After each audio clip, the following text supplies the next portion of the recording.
Hello and welcome. I'm James Ezimoha and you're watching A News. Let's see your headlines. 7 are killed in the latest Russian attacks on Ukraine as Zelensky meets with Trump in Washington. President Trump says very friendly talks are underway with Iran, but warns strikes could start again soon. And President Macron warns that France is facing its most severe situation since the Second World War as the wildfires rage on.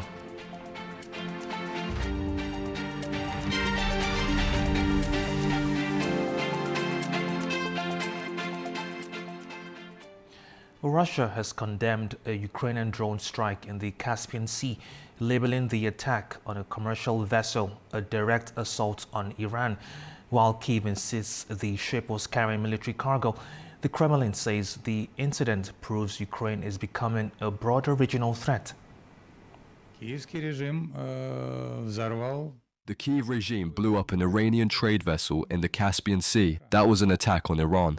So the geographical scope of the Kyiv regime's terrorist activity is expanding. This once again shows the need for the successful completion of the special military operation. This threat must be neutralized and definitively destroyed. Now, Iran has again stated that a vessel hit by a Ukrainian drone in the Caspian Sea was carrying non-military cargo. It says Kyiv will be held accountable for the strike. Meantime, Kyiv insists the attack disrupted the supply of Russian weapons. Turaj Shivalulu has more. Iran's ambassador to Russia, Kazem Jalali, has strongly condemned a recent Ukrainian drone hitting an Iranian vessel in the Caspian Sea at the weekend as a criminal act. He says the ship was totally commercial, carrying no military cargo. Speaking to a state IRNA news agency in Moscow on Monday, the envoy said it was justified to expect that Russia will retaliate because it happened when the merchant ship was in Russia's territorial waters. Iranian Foreign Minister Said Abbas Araghchi said in a post on X that in discussions with European Union Foreign Policy Chief Kaja Kallas and Russian Foreign Minister Sergei Lavrov, he emphasized that the strike, which claimed the life of one Iranian sailor, cannot remain unanswered. In the meantime, the Iranian embassy in Poland has issued a formal warning to Ukrainian leadership, stating that Tehran reserves the right to respond under the United Nations Charter. It said in a statement that Ukraine's President Volodymyr Zelensky is attempting to drag Europe and NATO into a military conflict with Iran. It also accused the Ukrainian president of exceeding his authority, warning that Tehran's restraint is not endless. In Tehran, the Deputy Speaker of the Parliament, Hamid Reza Haji Babai, warned what he called Ukraine's taskmasters that any mischief by their so-called contractor in the Caspian Basin will result in a regretful response from the Iranian nation. IRNA quoted the senior MP as making the warning to Ukraine and the countries that he said incited Kyiv to carry out the attack in an address during a parliamentary session on Monday. And Foreign Ministry spokesman Ismail Baghai said the attack was illegitimate and contrary to the UN Charter and international accords, rejecting Kyiv's claim on linking Tehran to the ongoing war between Russia and Ukraine. Speaking at a weekly press conference on Monday, he added that other Caspian littoral states have expressed their deep concern and stressed that Tehran will respond appropriately. Turaj Shivalulu from Tehran for A News. Ukraine's president says Iran and North Korea are already involved in the war against Ukraine by supplying Russia with weapons, military technology and troops. Zelensky made the announcement during an interview with UK's Sky News, coming after Ukraine's attack on a vessel in the Caspian Sea at the weekend. Zelensky rejected suggestions that Kyiv was opening a new front in the conflict. He said Tehran and Pyongyang had already become participants in the war through their support for Moscow. Ukraine's President Zelensky has arrived in Washington for talks with President Trump. He is also holding high-level meetings on Capitol Hill, which are expected to reinforce U.S. support for Ukraine. It comes as senior lawmakers weigh one of the most significant Russia sanctions packages in recent months. The Senate is also expected to begin voting on a bipartisan sanctions bill on Moscow. The legislation seeks to curb Russia's energy revenues that help finance its war in Ukraine.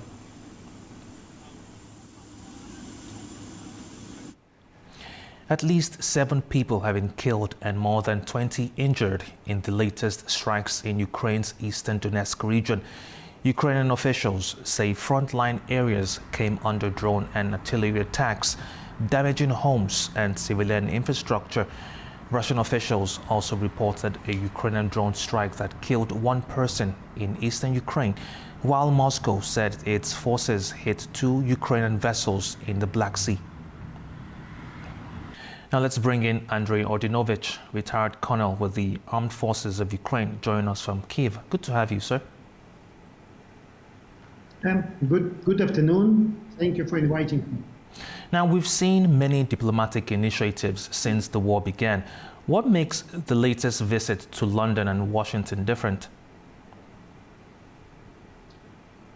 Actually, already 4.5 years, all our visit to the Western capitals are directed by the specific purpose. Purpose is very simple: to reinforce Ukrainian ability to stand against the Russian aggression. Second one, to build our more effective and more fruitful partnership with all nations, which would like to have with Ukraine better relation.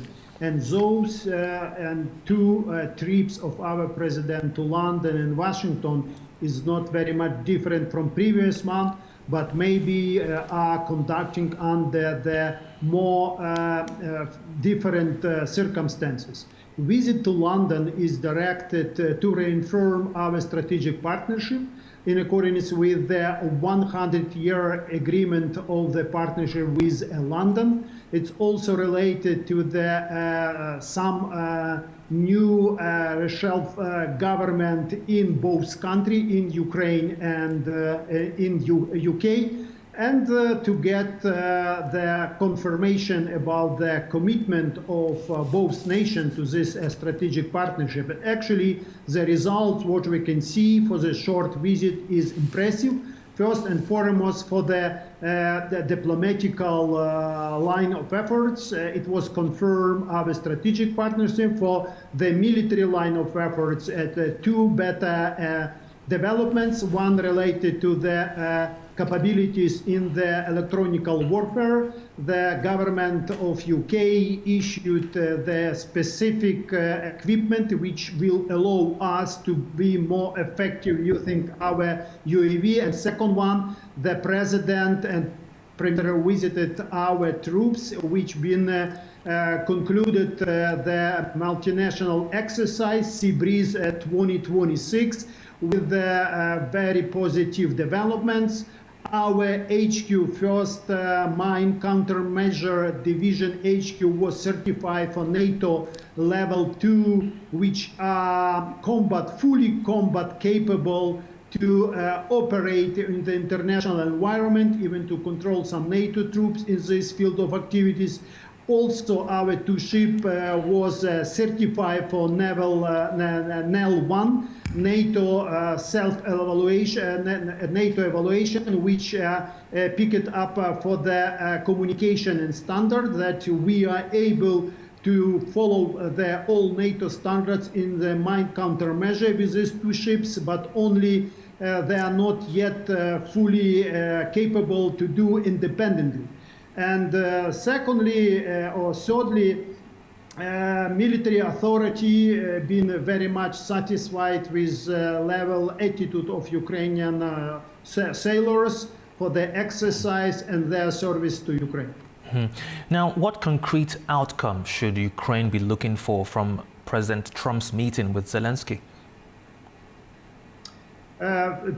We believe that this kind of visit will help to continue develop our relation, to understand better what is the current the Trump administration policy toward Ukraine. But I believe that President Zelensky will try to bring more information which could allow to get fully President Trump on the Ukrainian agenda, to bring the United States back to the diplomatic track with the appropriate evidence that Ukrainian side is ready to continue this diplomatic track, and the conditions on the ground are right now are completely in favor of this track. Second, we would request, I believe, the more strong support from the United States, specifically in the field of air defense system interceptors, because based on the last month's barbaric attacks and terroristic attacks of Russian Federation against Ukraine, and showing up that anti-ballistic coalition was formed, and U.S. on backup of it, but not officially, informally. And I believe that this visit would purify it, some idea how to bring the American company or political official to stand behind and help Ukraine to develop that. Also, it's gonna help to give more political pressure on Russia. But everything was for us, it's more preferable right now and more pleased President Trump toward Ukraine. And we wanted that the current condition and action of Ukrainian military, as well as the diplomatical track, would help to keep United States administration more solidly on the negotiation, as well as supporting Ukraine in the needed military means to be more stronger, specifically among the air defense system. Mm-hmm. Now, speaking about the negotiations you just mentioned, how is Ukraine trying to strengthen its position before any future negotiations take shape? And first and more foremost, I believe is the strategy what was already applied by Ukraine for the last 3 or 4 months. It's helping to strengthen our negotiation position, as well as take a more preferable attitude of American administration. Because for the 3 already meetings, President Zelensky with President Trump, accounting from the January meeting in the economical forum in Davos, as well as in Ankara, was very much productive, very much understandable for both sides. And we see that President Trump wanted to keep this kind of track of communication. And our situation right now in the front line is showing up that Ukrainian military are creating appropriate conditions to keep the unity around Ukraine, to get more support from this unity, including the NATO or EU or a country like US. And some recent talks of President Trump with different presidents, England, Chancellor of Germany, President of France, are helping to bring better understanding situation of what is going on in Ukraine, what is going on the front line, in order to give more clarity for President Trump to be on the side of goodwill nation. Now, speaking about Russia, what does the Kremlin's latest response tell us about Russia's approach to any new U.S. peace initiative? They did not very much happy from the position of United States. They wanted to bring back United States to the so-called Anchorage formula, which nobody knows what does mean is staying behind, but for sure we can assess that it is to be in favor of Russia, to ultimately meet Russian demands, what it is completely impossible because it is against of international laws and the international Russian obligation towards Ukraine, as well as to the our nation multinational and the UN and NATO and EU agreement. It's very difficult to persuade Russians in the peaceful manner to have obligation toward the Ukraine, only doing the more strong defense and security to respond strongly on the different type of Russian provocation and be proven that nothing could happen. Only the more strong Ukrainian defense and security will bring the peaceful resolution toward the war of aggression, Russian war of aggression towards Ukraine. Now, earlier you spoke about the front lines and also Ukrainian defenses. Can diplomacy make meaningful progress while the fighting on the ground continues?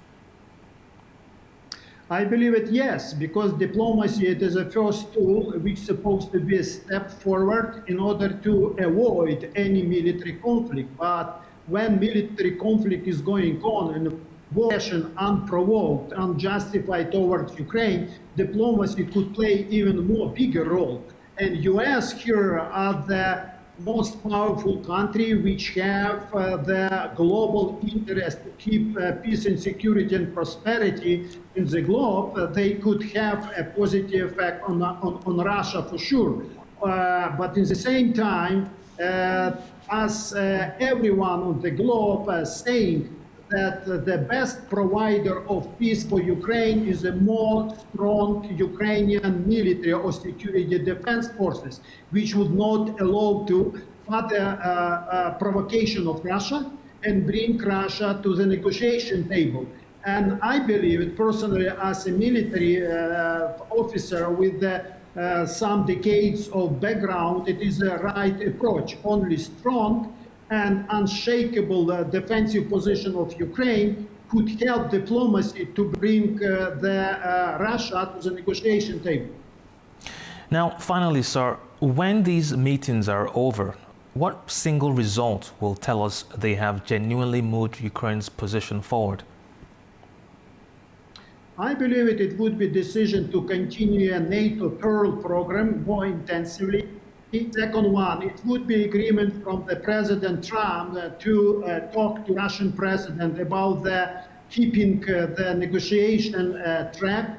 Thirdly, it would be also positive to Ukraine when US will continue support and issued this even 400 million, which was allocated in this national budget toward Ukrainian defense, as well as to look at for other possibility cooperation, to have a better floor for the defense industrial base integration, specifically in terms of our ballistic shield, which was initiated by a number of European countries, and they are waiting a strong support from United States. That was Andrei Ordinovich, retired colonel from the Armed Forces of Ukraine, joining us from Kyiv, Ukraine. Thank you for your time, sir. Thank you for having me. All right, after the break, President of the Republic of Azerbaijan, Ilham Aliyev, reaffirms ties on a phone call with Russia's president. Stay with us.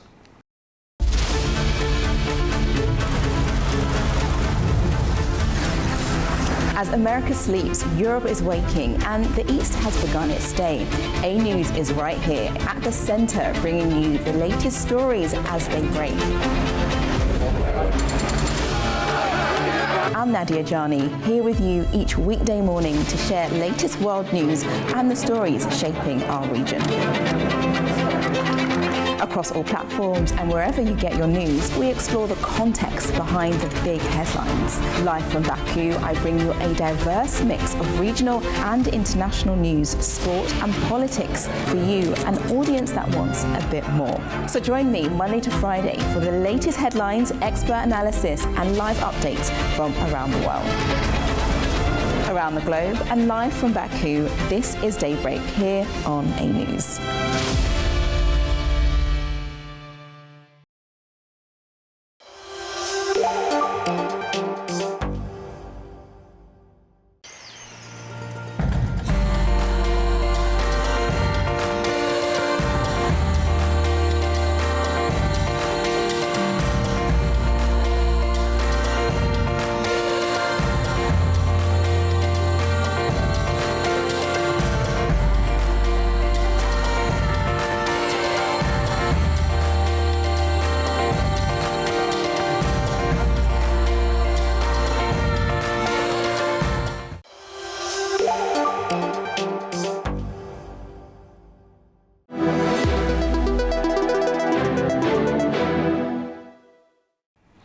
Welcome back to A News. Now, Russia's President Vladimir Putin made a phone call to President of the Republic of Azerbaijan, Ilham Aliyev.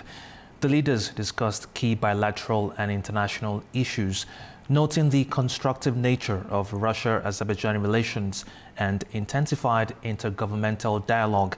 They reaffirmed their commitment to expanding mutually beneficial cooperation. Now, France is facing renewed international pressure from its overseas territories as a coordinated anti-colonial movement gains momentum. Pro-independence groups from the Caribbean to the Pacific are firmly rejecting Paris's claims that their status is purely an internal French matter. These movements are now taking their fight directly to the United Nations, demanding an immediate end to French rule. The diplomatic dispute over France's overseas territories is widening. Pro-independence leaders in the Caribbean and the Pacific are rejecting claims by French lawmakers that Azerbaijan is meddling in France's internal affairs. Groups like One SXM Association have issued statements defending the Baku Initiative group. They cite the UN Charter, arguing that self-determination is an international human right, not a domestic issue for Paris.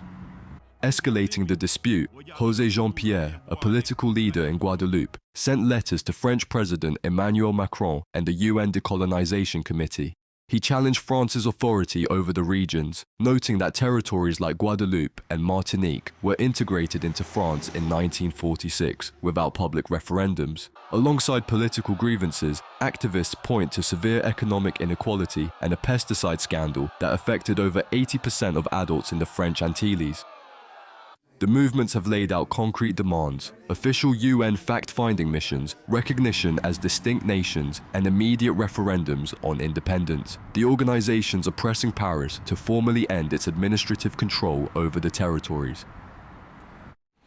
Now, a diplomatic dispute between two of the United Nations Security Council's closest allies has spilled into public view. The United States walked out of a council meeting as France addressed the chamber following an escalating row over the reappointment of the United Nations human rights chief. United States diplomats walked out of a United Nations Security Council meeting on Russia's war against Ukraine as France's delegation took the floor. The move followed a public dispute over Washington's decision to vote against extending the mandate of UN High Commissioner for Human Rights Volker Turk. The disagreement intensified after France's UN mission in Geneva said the United States was no longer a beacon of human rights and had aligned itself with countries including Russia and North Korea in opposing the renewal. US Ambassador Mike Waltz responded on X, accusing France of supporting a human rights chief who criticizes democratic nations such as the United States and Israel, while, he claimed, showing leniency towards authoritarian governments. After the walkout, alternate US Representative Dan Negrea told the Council the American delegation would continue leaving the chamber during French statements until Paris renounced what he described as condescending and disrespectful rhetoric. We have stood by this member state through every conflict in which their freedoms have been imperiled. And today, I remind them that it is the United States that remains the beacon of liberty for the world.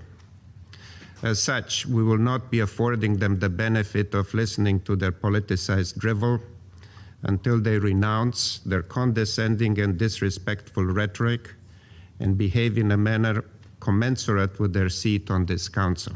France's ambassador, Jérôme Bonnafont, made no reference to the protest during his address, saying France remained committed to preserving the independence of the United Nations and its ability to act. The dispute comes after the UN General Assembly voted overwhelmingly to grant Volker Turk a second 4-year term, with 144 countries in favor, 10 against and 13 abstentions. Washington had opposed the renewal and warned it could reassess its funding and engagement with the United Nations, highlighting growing tensions between the Trump administration and the organization. President Trump says the U.S. is having good talks with Iran, indicating a deal may be on the way to end the conflict. But he's warned that U.S. strikes would resume if the negotiations fail.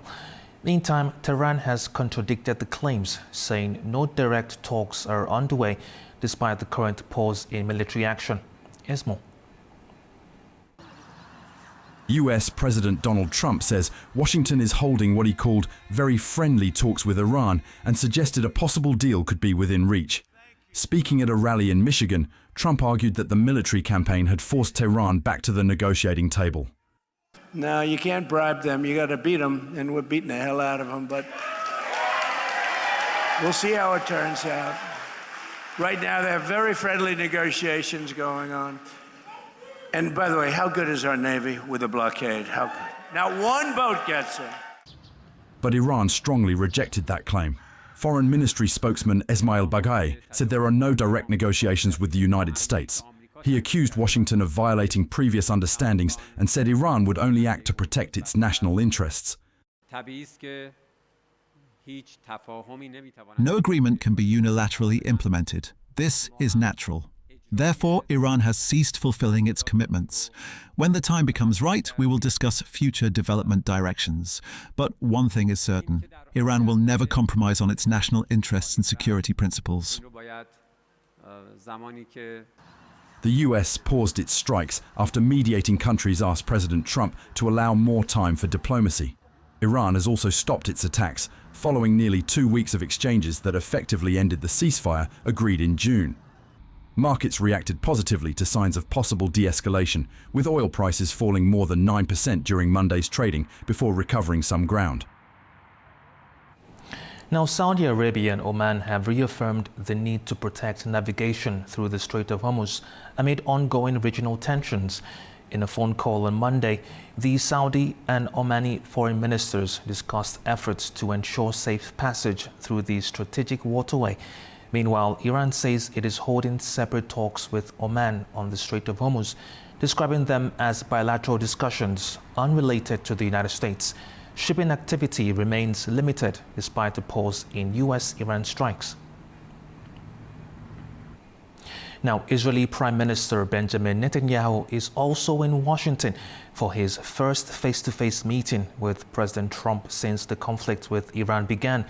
The meeting comes as tensions remain high between the two leaders over a disagreement on Middle East policy. It also carries political significance for Netanyahu ahead of October's election. Over in Europe, emergency teams are racing to bring wildfires near Madrid and Bordeaux under control ahead of another major heat wave expected later this week. President Macron says France is facing the most severe situation since the Second World War, with around 250,000 people now evacuated from their homes. Firefighters in southwestern France have made progress against massive wildfires threatening Bordeaux. But authorities warn that rising temperatures and strong winds could reverse those gains. The blazes have destroyed about 42,000 hectares near the Atlantic coast, forcing more than 200,000 residents and holidaymakers to evacuate and disrupting rail services. Around 2,500 firefighters, supported by aircraft and military personnel, have been deployed. One fire in the Landes region has been contained, while another in Gironde remains intense. President Emmanuel Macron visited Bordeaux, where he thanked emergency crews and said France would examine its response once the immediate danger had passed. We will review the lessons learned, and I personally guarantee that we will keep improving as we have after every crisis. But we prepared together in advance. A tremendous amount of work was carried out with reinvestment across all civilian and military sectors. Right now, we must stay united and focused on action. Women and men are risking everything to protect others and fight the fire. All we must do is help them. Residents said clearer skies on Monday had brought some relief, although many remain prepared to leave at short notice. Yes, we are climate migrants, evacuees in any case.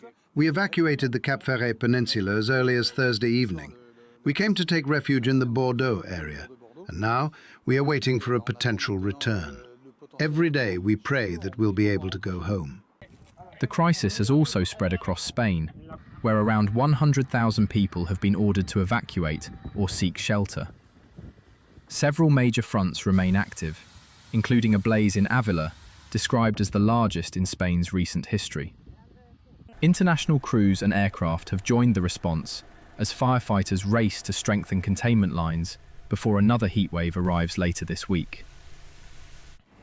Authorities in Japan are assessing the full extent of the damage after a powerful earthquake struck Kumamoto Prefecture. People remain trapped inside a damaged shopping mall, while hundreds of thousands have been urged to evacuate.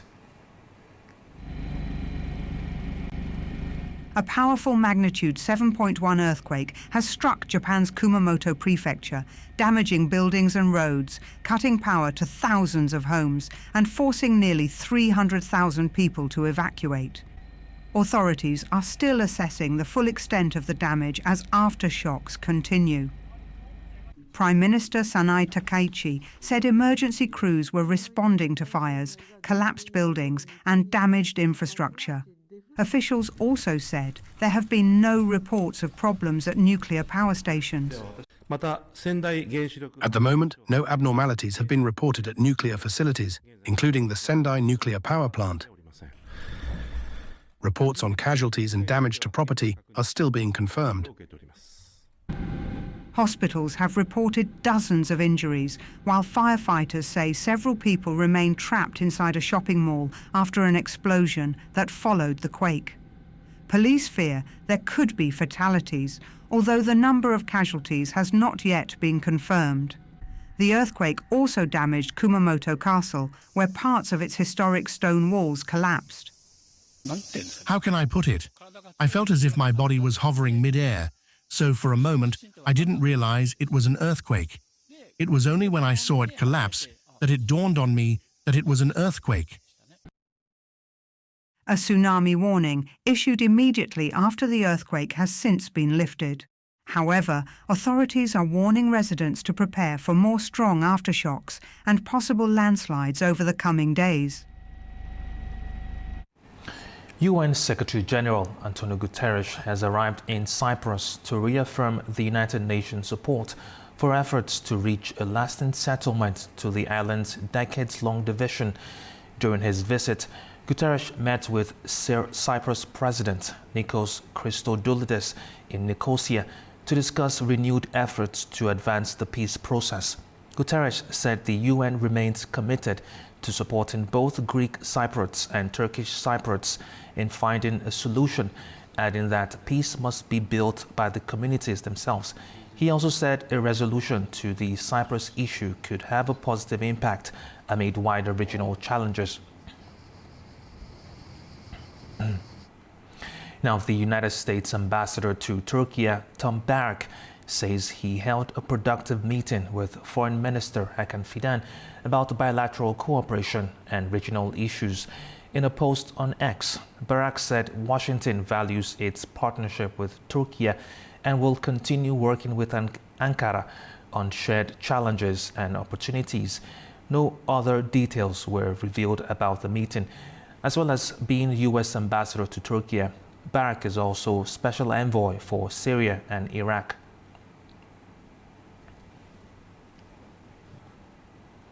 Now, trade tensions between China and the United States are back in focus after Beijing responded to Washington's latest tariff measures. China says it's prepared to keep talking while reserving the right to take further measures. The United States has imposed new Section 301 tariffs on 60 economies, including China, prompting Beijing to call for the measures to be scrapped. China's Ministry of Commerce said the tax hikes were imposed under what it described as the pretext of forced labor and urged Washington to remove them. A ministry spokesperson said China has consistently opposed forced labor and has established what Beijing described as a comprehensive legal and regulatory framework to prevent and combat the practice. The spokesperson also accused the United States of long manipulating the forced labor issue, describing the latest Section 301 investigation and tariffs as a typical act of unilateralism and protectionism. According to the ministry, the United States committed during bilateral economic and trade consultations that any replacement tariffs on Chinese goods would not exceed 20%.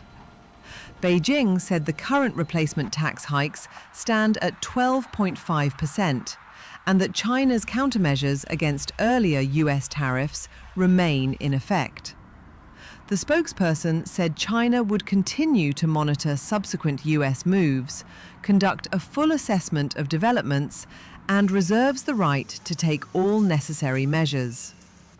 Despite the criticism, Beijing says it remains willing to continue dialogue and consultations with the United States on the basis of mutual respect, equality, and mutual benefit.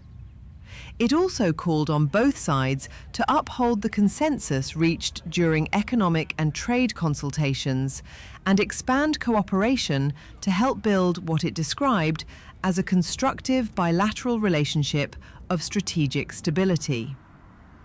The latest exchange comes as the Trump administration also threatens new tariffs on Canadian goods, widening trade tensions with major US trading partners. Now, Australia is taking a fresh look at strengthening its fuel security as global tensions continue to disrupt energy supplies. Prime Minister Anthony Albanese says the government will explore building the country's first new oil refinery in more than 6 decades, aiming to reduce reliance on imported fuel and better prepare for future supply shocks.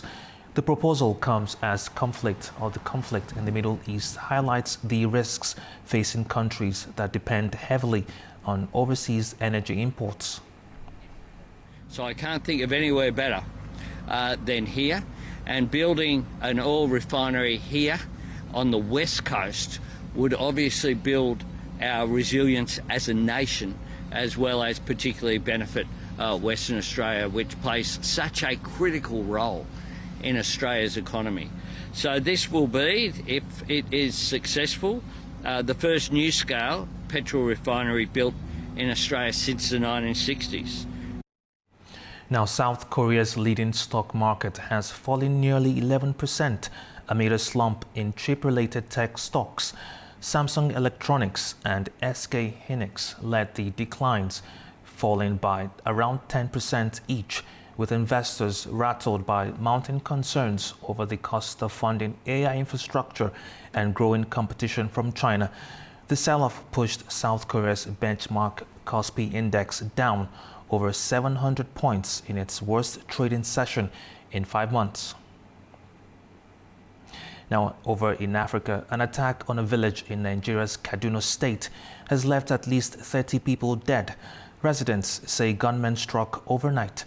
Local authorities said that armed men stormed a village shortly before midnight, opening fire and setting homes ablaze. Officials say at least 30 people were killed, including 8 children, while several others were injured.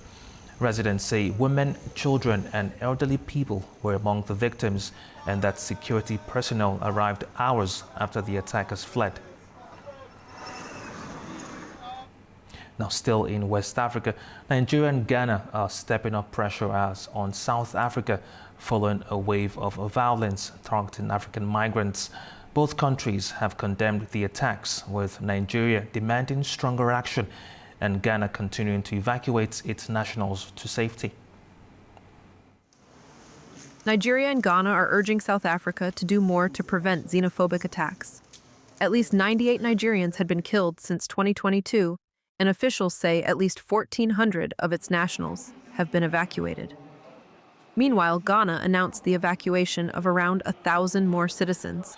The countries warn that it's straining their bilateral ties and raises concerns over possible state complicity after alleging police had failed to intervene. This xenophobic attack had gone beyond, attack on criminals. We have record of Nigerians who have legitimate papers to remain in South Africa, yet they have been attacked. And we could see some mob actions, which we saw the police watching as if they are helpless to address this situation, which to us raises issues of state responsibility. It raises the issues of complicity. Ghana also plans to raise the issue at the African Union, with secured ECOWAS backing, calling for a coordinated continental response to protect migrants and prevent further violence. The petition highlights the recurring loss of lives, attacks on African migrants, destruction of businesses, and threats to the principles of African unity, free movement, and continental integration, which we must all admit is the bedrock, the foundation of the formation of the OAU. South Africa says President Cyril Ramaphosa's government remains firmly opposed to xenophobia, racism, and discrimination. Uganda has officially declared the end of its latest Ebola outbreak after completing the required 42-day monitoring period with no new locally transmitted cases. Here's more. More than 2 months after Uganda detected a new Ebola outbreak, health authorities say the country is now officially free of the virus. The declaration follows the successful completion of the World Health Organization's required 42-day monitoring period without any new locally transmitted infections. The outbreak was confirmed in mid-May after the rare Bundibugyo strain of Ebola was detected. 20 people were infected and 2 died. Health officials say 15 of the confirmed cases were linked to neighbouring Democratic Republic of Congo, where the wider epidemic remains centred. The last remaining Ebola patient was discharged in July, while the final locally transmitted Ugandan case had already left hospital in June, allowing the official monitoring period to begin. Throughout that time, authorities maintained intensive nationwide surveillance and reported no new cases. Uganda has experienced several Ebola outbreaks since recording its first epidemic in 2000. Officials say years of experience have helped the country strengthen surveillance, contact tracing and treatment systems, allowing outbreaks to be contained quickly and limiting community transmission. Now, FIFA President Gianni Infantino is pushing back against criticism over the 2026 World Cup. In an Instagram post, Infantino called the tournament the best show in the world and accused critics of spreading hate and false rumors. The post came a day after U.S. Congressman Jamie Raskin alleged outright bribery in Infantino's relationship with President Trump. It made no mention of investigations into FIFA's ticket pricing, travel restrictions affecting supporters, or other controversies around the tournament. All right, we'll be back after a short break. Stay with us.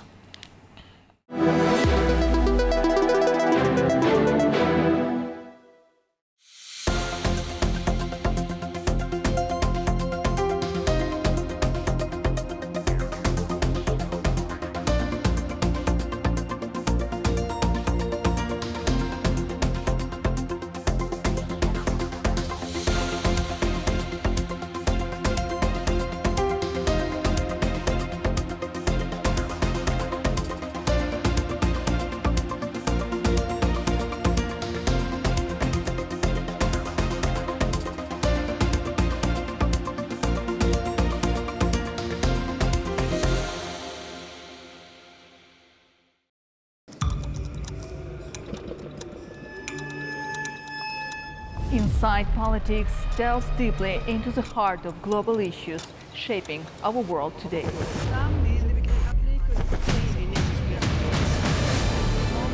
Join me for your go-to source of political analysis from across the region and beyond.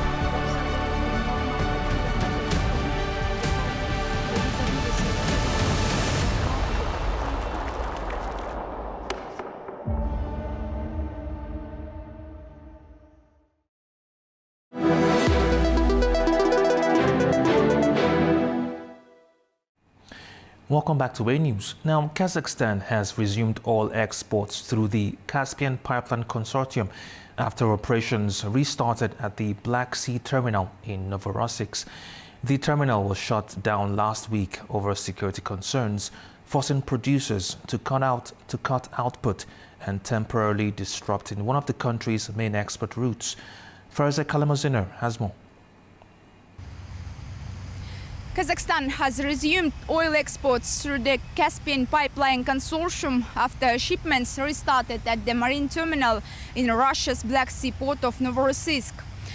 According to the Energy Ministry, crude oil loading has resumed, allowing producers to restore exports through the pipeline system.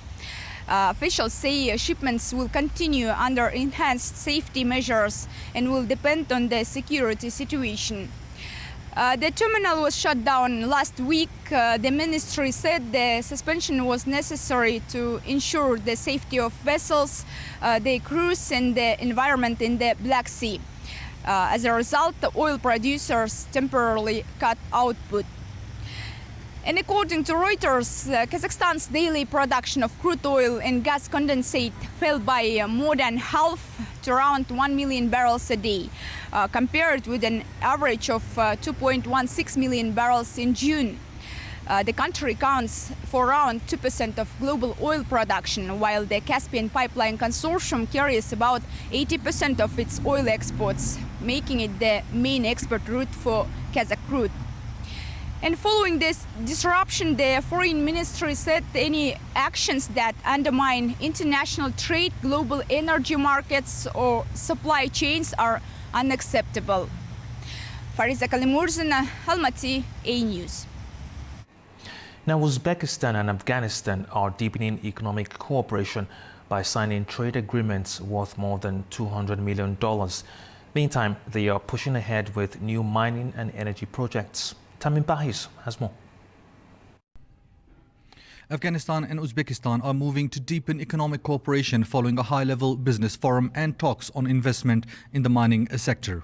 The two countries signed 22 trade agreements worth more than $200 million during the Afghan-Uzbekistan Business Forum in Kabul, according to Afghanistan's Ministry of Commerce and Industry.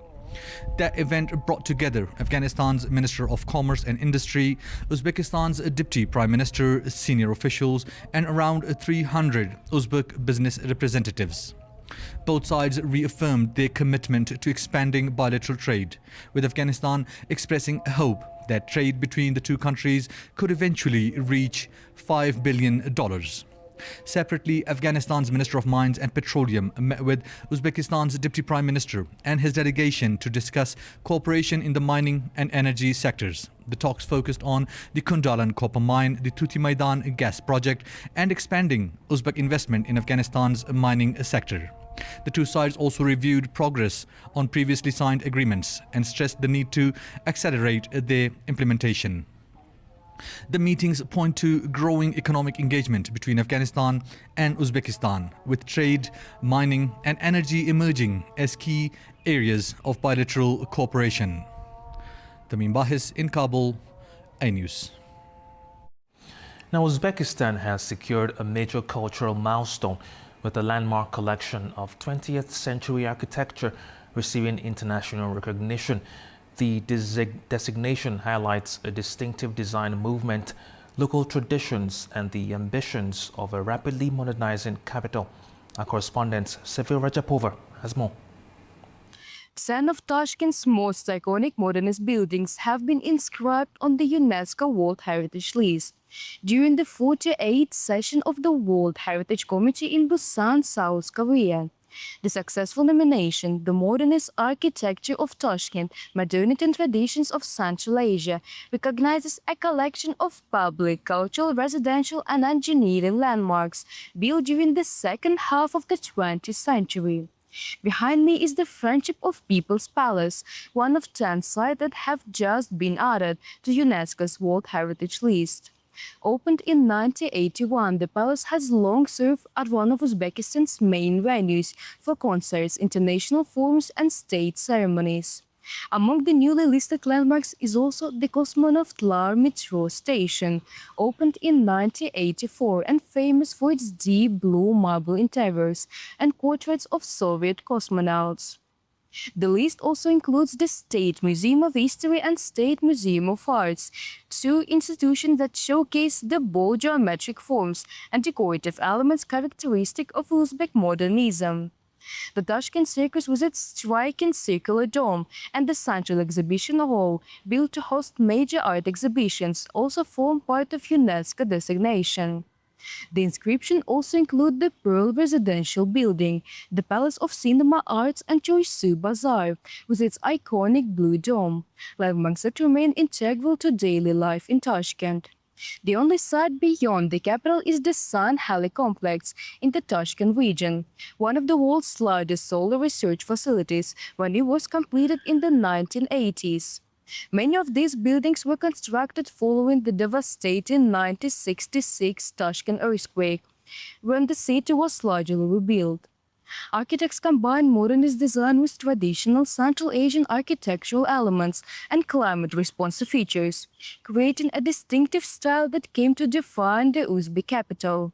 The inscription is Uzbekistan's first new UNESCO World Heritage listing in 25 years, bringing the country's total to 8 World Heritage sites. It also makes Uzbekistan one of just over 10 countries worldwide with modernist architecture recognized on UNESCO's World Heritage List.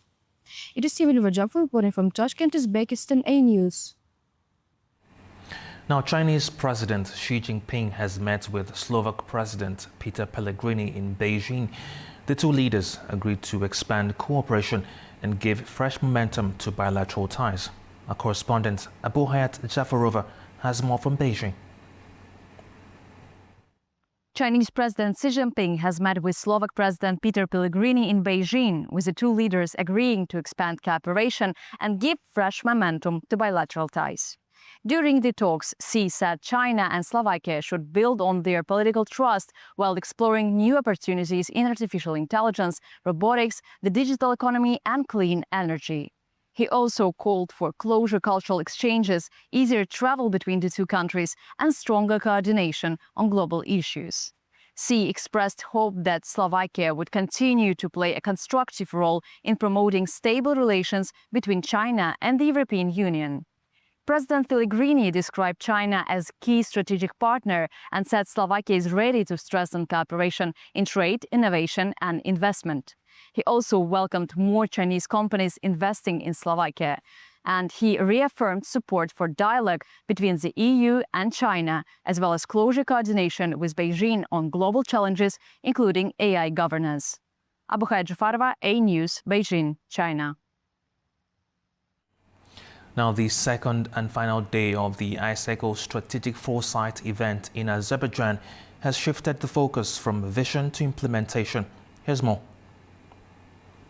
We are back at the ICESCO Strategic Foresight event here in Baku, and discussions today are moving from ideas to practical actions.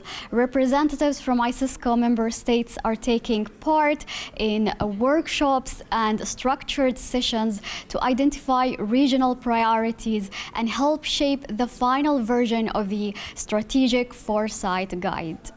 The goal is to ensure the guide reflects the different challenges and realities facing countries across the Islamic world.